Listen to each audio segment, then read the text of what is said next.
Welcome to Pass It On, Connecting Soul to Soul, a podcast introducing you to courageous souls. These people are taking their spark in life and passing it on, lighting their corner of the world. I'm your host, Tammy Sturr, best-selling author, speaker, and CEO of Author My Day, a company inspiring courage. I interview people about how they exercise their courage muscle and use their story to inspire you to live with a courageous heart. Let's get started with today's guest. Missy Hillmer is a best-selling contributing author of the book So God Made a Mother and So God Made a Mother Companion Keepsake Journal. She is a motivational speaker that shares her God moments and how she gets through each day after the loss of her son Tyler in 2013. God spoke to her the night of her son's accident and said He had big plans for her. Missy believes God has put her on a mission to share her story to help others who are grieving to draw them closer to Christ. In 2023, she launched an online shop called The Blue-Eyed Dragonfly in memory of her son Tyler. Her shop has gifts for the days and years after a loss, anniversaries, heavenly birthdays, and to provide a pick-me-up to someone's day. She is also the owner of Missy Hillmer Photography for over 30 years. She loves coffee, dark chocolate, especially with nuts. Music soothes her soul, and being outside in the sun recharges her body. She has an angel in heaven and 2 adult children here on earth, along with her husband. Her faith is what gets her through each day. Since her son Tyler's accident, she is passionate about telling her story with the hope that it will help at least one person. Welcome, Missy. Hey, Tammy, thanks for having me. I'm excited. Where are you joining us from today? I am joining you from my home here in Palmer, Nebraska. Awesome. Right in central Nebraska, right in the middle of the United States. Yep, out in the country. So speaking of country, tell us a little bit about Missy as a little girl, your life growing up, those early hopes and dreams. Were you a country girl to start with? I was, yes. So I grew up out in the country about 3 miles outside of Wayne, Nebraska. Um, our first home my dad built, he's a construction man, and my mom works alongside of him, and still does. They do construction and concrete work. And our second house he built as well, and we kind of all helped on that. But we've always been out in the country. I have one brother, and gosh, growing up, we didn't have all these devices and stuff. So we were outside, and we had four-wheelers, or actually back then we had three-wheelers. And we went to school in a country school. That might be something a lot of people don't really know about now, or what that even is. But about 2 miles from our house is where our school was. And I went to country school from kindergarten through the 8th grade. And then at that time, they decided that the school would no longer be in existence because there was just not enough kids. I think there was about 4 kids at that time.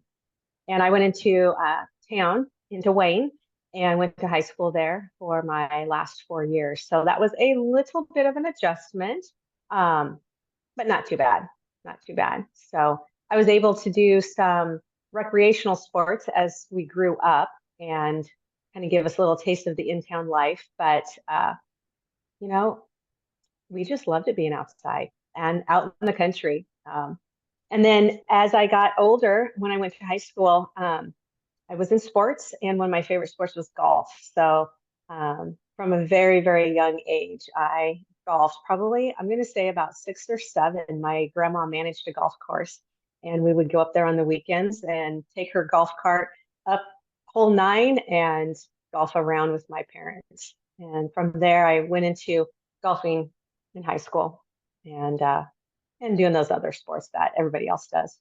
Oh. So what were some of your early hopes and dreams? Growing up, I can't say that I had any really big dreams. Like I don't think I ever, as a young child, really that wasn't something that was a big deal. Now, when I went into high school, um, I can remember getting close to that graduation time and thinking, what am I good at? What would I want to do forever? And my senior year, I had three art classes, and I'm very creative and artsy in that way. And so I'm like, well, I suppose I could do something with art, but who gets paid to do art? You know, back then it was like not the thing. And I loved golf. I really started thinking I would love to play golf as a profession. And I did really, really well at golf. But then fear kind of set in, and it was like, oh, can't do that. Um, and then I like doing hair. So I kind of thought I would be a cosmetologist. I would just go to school, be a cosmetologist, and that's what I would do. And my cousin said, hey, I think you need to go check out. Back then it was UNK. Now it's University of Nebraska at Kearney, their art department. So he took me up there. We checked it out, and I decided to go there for college and graduated with a bachelor's of fine arts degree because they didn't really have graphic design back then.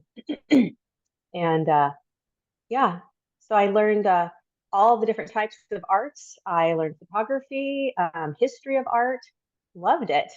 And so that's kind of the basis. My goals were then to go on to a big firm in Lincoln or Omaha and become a graphic designer or a photographer or something of that sort. So those were kind of some of my big things once I got into high school. So I assume there was a love that you had that kind of thwarted that plan from Omaha and Lincoln. Right. After I went on to college, then I had met my husband, and he was from a small town, and he had no desire to go to a large town.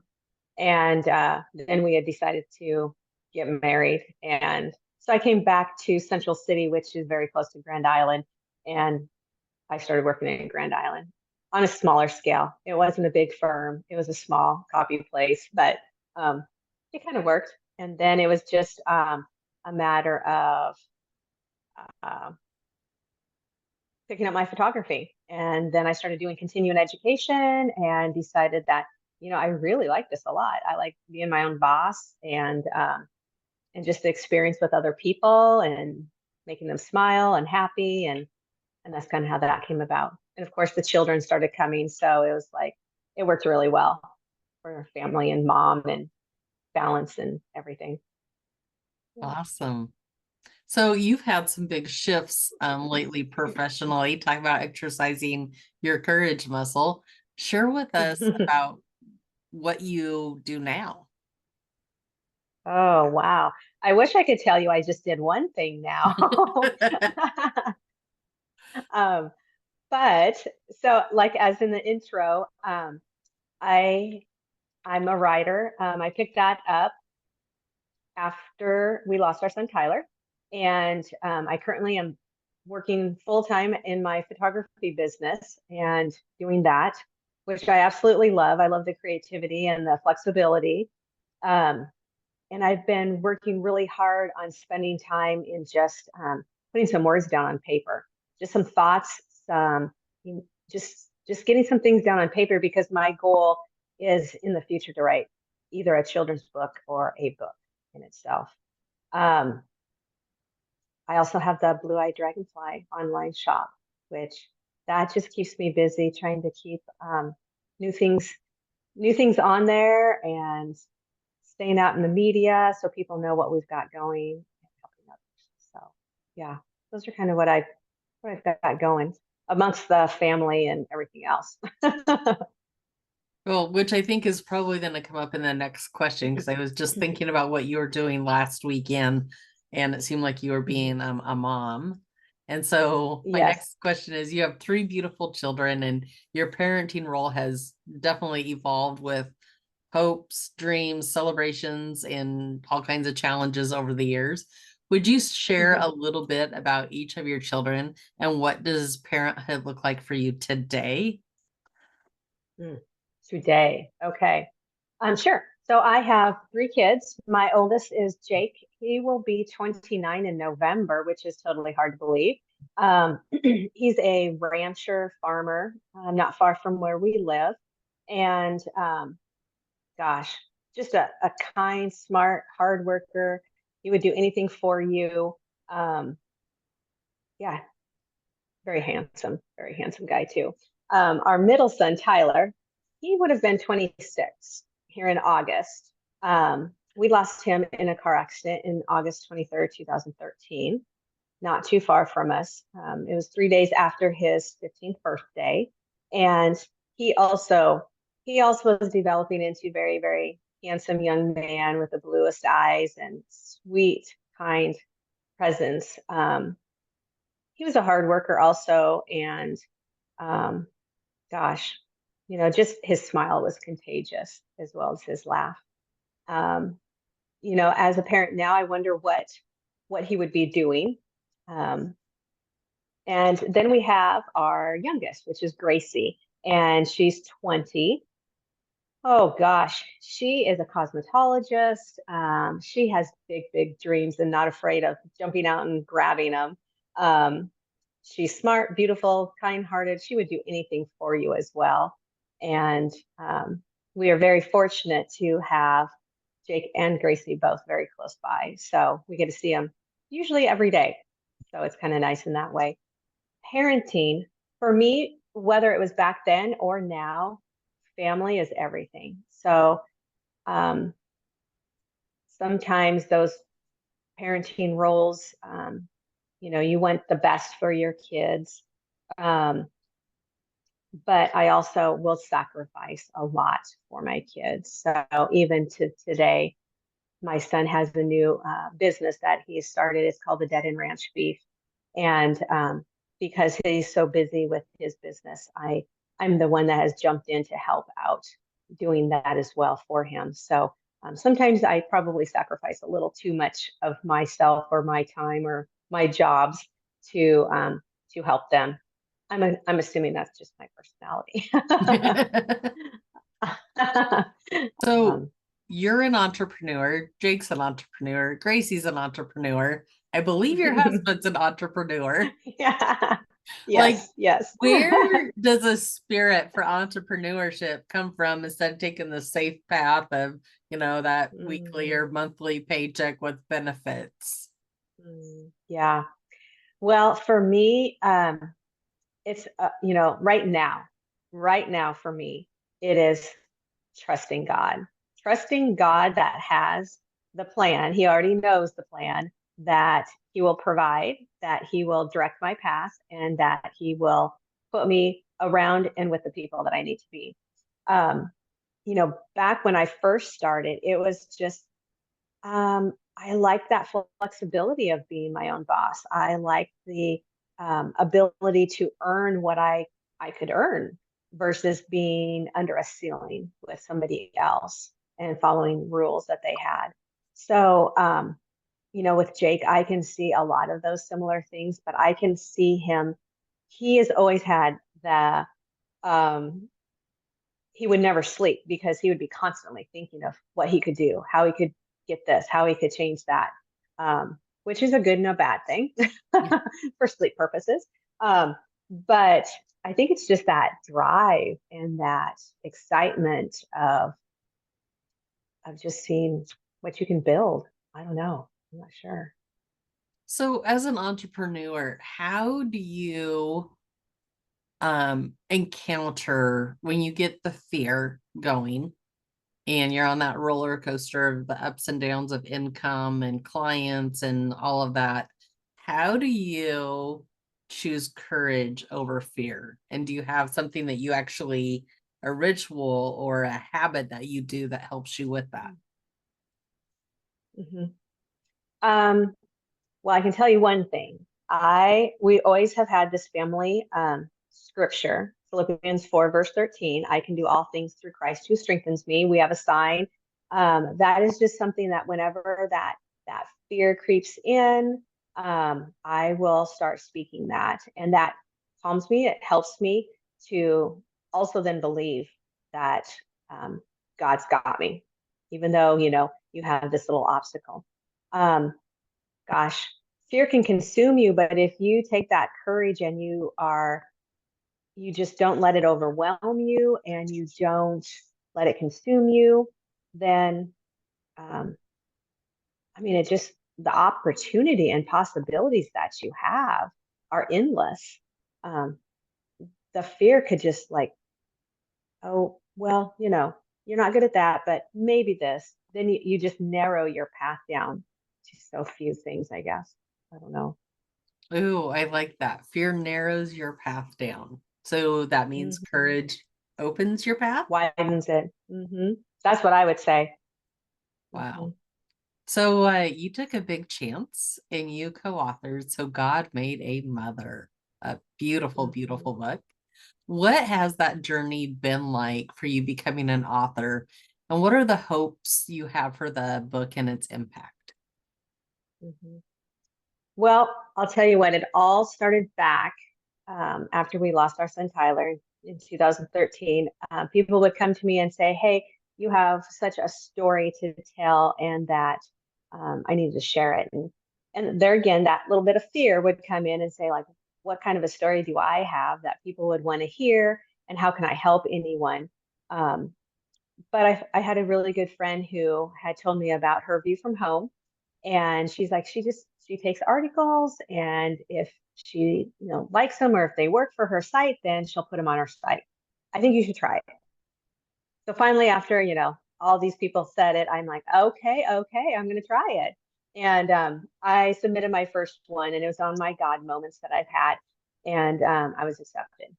And that first feeling of acceptance after writing something, you're like, wow, really?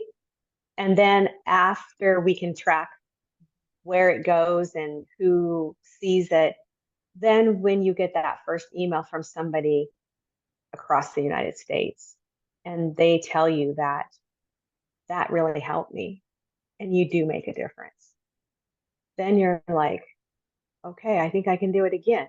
So there for a good 2 years, I would write on my experience and journey through Tyler's loss, how things came up in my life. And then from that, uh, the opportunity to be in the book came. So we could submit 2 articles. And there again, that little fear monster came into my mind and said, there's no way that you're going to get a spot in this book. There's too many people, because people write from all over the country. And the last day, I submitted my 2 articles. It was probably close to the last hour. And both of them were accepted. And we decided to make one article out of the two. And the why us is how it kind of came about. Kind of a little bit of my story um, on the journey with Tyler and our God moments, and why did this happen to us? So you know, it's been an amazing opportunity to be able to not only go a few different places to speak about it and share my story, which then gives me the hope to share with somebody else, or somebody will pass it on to someone to help another person. Um, you know, grief is just so complicated sometimes and scary for people that we just need to educate both the people that have lost someone and the people that haven't. And I hope to be able to do that. Um, Gosh, it's just amazing. And Leslie means the owner actually of her, her View from Home, and the owner of the book is a wonderful lady. She's very inspiring in herself. So we're just very, very blessed to have the opportunity to go into a book that can go out all over. So yeah, I guess So, my biggest thing. Oh, go ahead. no, you go. Well, my biggest thing, I guess I would want people to know is, you know, God is with you all the time. When you read that article, he truly was and truly is still with me as I continue to move forward, that night especially. Um, and I think people tend to forget that he's there in the good times and in the bad times. You know, they just want him there when they're struggling, but he's there always. So, Missy, I can be a little bit of a whiner and I can be like, why me? Why me? How did you have the strength when you lost Tyler in that night and say, why not us? Yeah, that's because that what came from God. We were actually walking home. The accident happened about a mile, a little more from our house. So that night we decided to walk home. And my husband asked me that question. He goes, why us? Why did this happen to us? And out of my mouth, from the deep of my toes, came the answer. And it was, why not us? Like, who are we to think that we are better than anybody else, that this should not have happened to us, that somebody else should have lost their son, that the roles should have been turned? And I just I couldn't even stop it from coming out. It was just like, seriously, God put it there. And so he kind of, okay, well, now what do we do? And it was like, we continue forward. We have 2 kids. We're married. We will get through this. So, yeah, it was definitely God that answered that question. Wow. When listening to you speak, and that's part of what you're doing now, is going out and speaking, and you spoke at the Creative Christian Women's Retreat, and that question has sat and sat and sat with me, and helped me get out of my whiny and like lean more over into courage. So Right. Thank you for that. You are welcome. You keep referring to God moments. What's a God moment? Well, for me, it's a moment that God places in my life at the exact time that I need it, that it's not orchestrated by me. I have no control over it. It it was like, for example, down on the road, my dad took me down to the accident site when we found out about the accident. And that night, um, my husband and my older son was there beside Tyler, and I can remember having the the presence of someone behind me. I felt that somebody was lifting me up and walking me over to the middle of that country road, facing me in the direction of the full moon. And at that point, the breeze was gently blowing, and I closed my eyes. And the words that I heard were, everything was going to be all right. You're going to get through this. And at that moment, it was the words that my son always told me every single time that I got worked up. He's like, hey, mom, you're going to be okay. Everything's going to be okay. And then he'd have that little smile. And so I don't know if that was a blessing from God, if it was Tyler, the Holy Spirit, but that type of a moment is what I call a God moment. I didn't do it on my own. It was just, and there was no one behind me. I can remember the EMT even actually looking at me going, okay, where's she going? Do we need to follow her? Is she going to be okay? And it was just like I had somebody underneath my arms from behind carrying me there. Um, that type of thing, the God moment with the why us, the answer to the question. Um, I don't think I could have thought on that fast enough, but it was just like from the bottom of my feet, and the answer came out clear as day. Another God moment.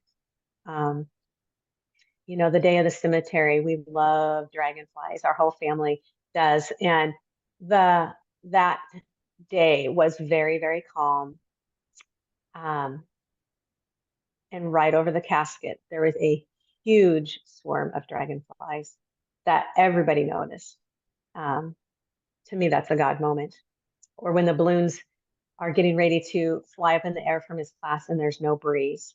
And at that split second that we release the balloons, the gentle breeze sends it in the sky. So those are just a few what I would call God moments. Do you ever have him in ordinary life, or is it always in those extraordinary situations? No. And I was at church the other day, actually, and I'd been praying about helping with a group, starting a new grief ministry at the church that I've been going to. And I'd been praying and had not heard any answers when I was at church that day. And the voice that I heard was loud and clear, that I was supposed to reach out to a specific person and tell them what I wanted to do, that God told me I needed to start this group and that I was supposed to help create it and not just bake cookies for the people. And I'm like, okay. And it was so powerful. Like I wanted to leave the service and find this person, but then fear set in. I sat on it for 2 days. And on the second day, I finally made the contact. And the rest is we're in the middle of making this grief support group. It's like community wide for the Grand Island area. So yeah, it's daily as well as not in just traumatic moments, you might say. Wow. How awesome. Missy, how do you define courage and why does courage matter? Oh, well, courage, I would I would say courage is being able to do something that you're scared of. Um, Courage, like I had mentioned earlier, it's taking the fear, which is very narrow-minded, trying to segregate you to being afraid and opening that up so it's wider and you can dream and you can think of all the good, positive things. Um, Courage for me is, yeah, I think it's the dreaming. It's like giving me hope. I feel better emotionally and physically also when you have that courage. Um, versus the fear. The fear kind of is the yuck. So yeah, And who wants to be stuck in yuck? exactly, exactly. I know. Oh. Missy, what spark do you want to be in the world? I want to be the light. And I have this little card on my desk, and it says, "Let your light shine," and it's Matthew 5:16. And I want to be the light in the darkness. So that could be the light in the darkness of grief. I want to be the light in just the everyday. Like, I want to be the one that can say, "Hey, how are you doing?" and really mean it.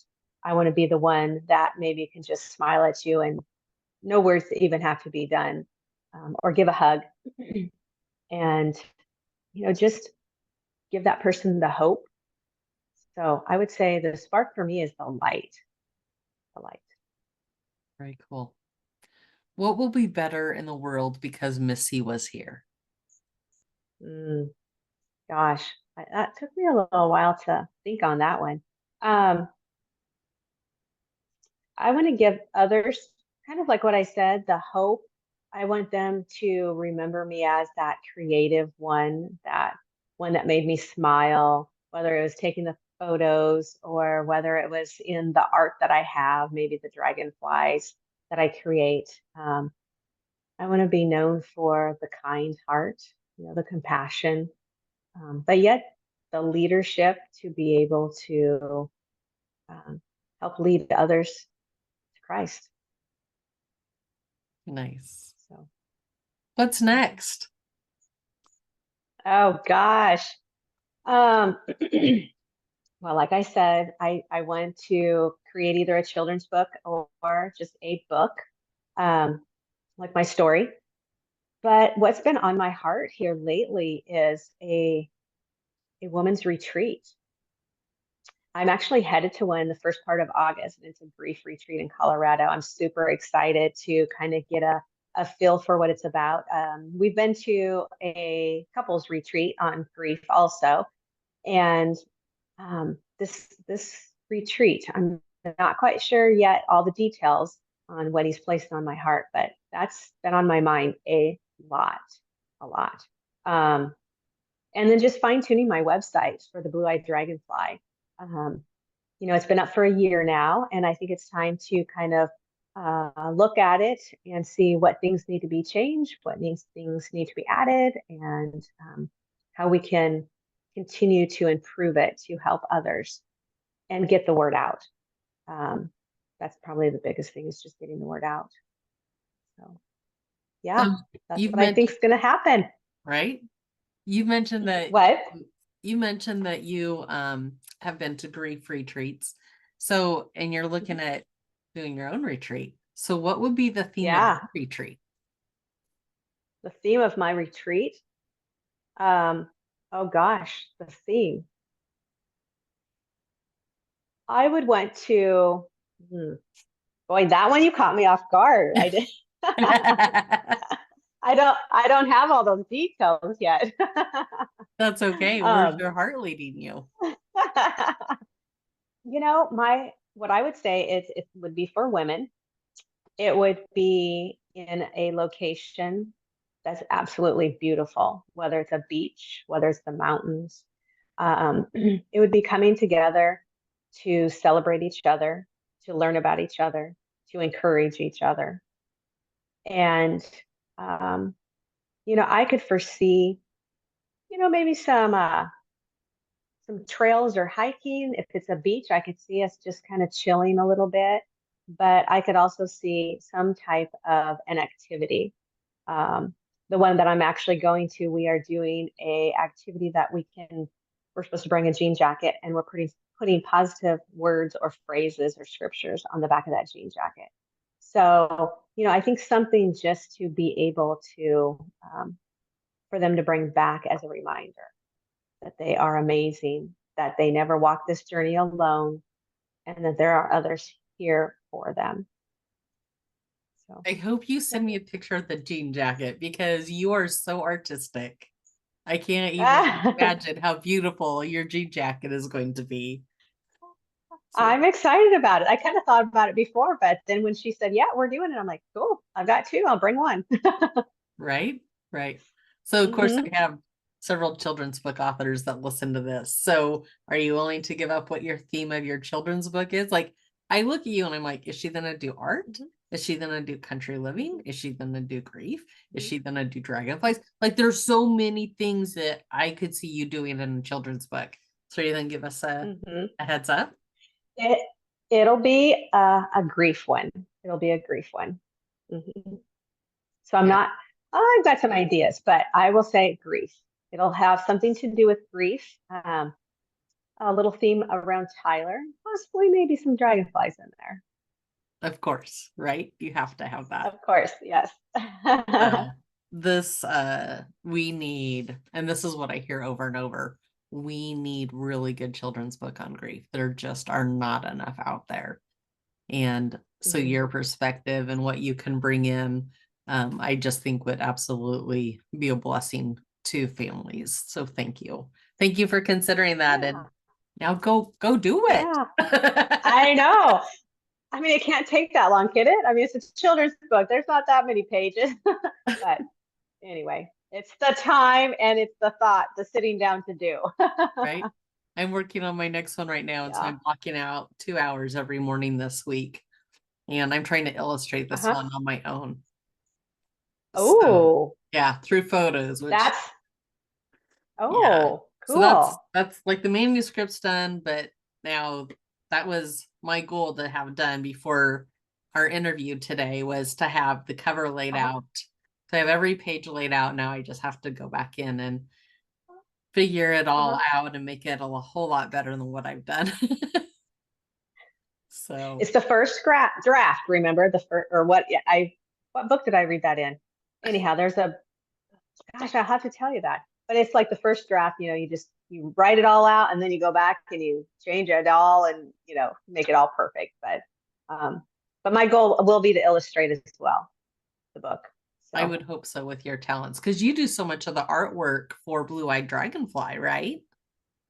right. So all of the 3x3 canvases, I create those. I have actually a new, it's an ink technique that I am super excited about trying, just a little bit more watercolory kind of effect. Some a little thicker canvases. I like the smaller size just because we can include it in the package easier. And everybody has a small little spot to tuck something in.